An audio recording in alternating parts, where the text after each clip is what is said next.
عاجل ورسميا انفراجة تاريخية. أعلن حسين لبيب رئيس مجلس إدارة نادي الزمالك عن انتهاء أزمة أرض نادي الزمالك بمدينة 6 أكتوبر، والتي استمرت أكثر من 20 عام، وذلك بناء على توجيهات رئاسية حسمت الملف تماما.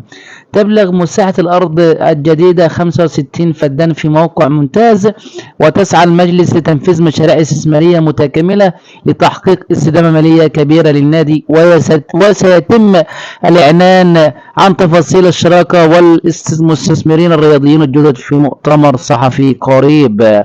المحكمة الرياضية ترفض طلب الزمالك وتعلق عقوبة إيقاف القيد التأديبي من الفيفا في أزمة صلاح الدين مسد لحين البث في القرار.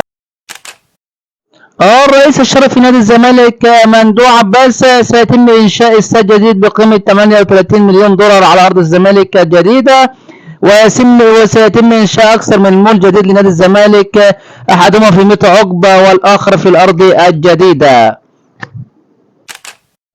بسبب هجوم عليه، حسام حسن المدير الفني للمنتخب المصري الوطني يقدم بشكوى ضد الكابتن رضا عبد العال.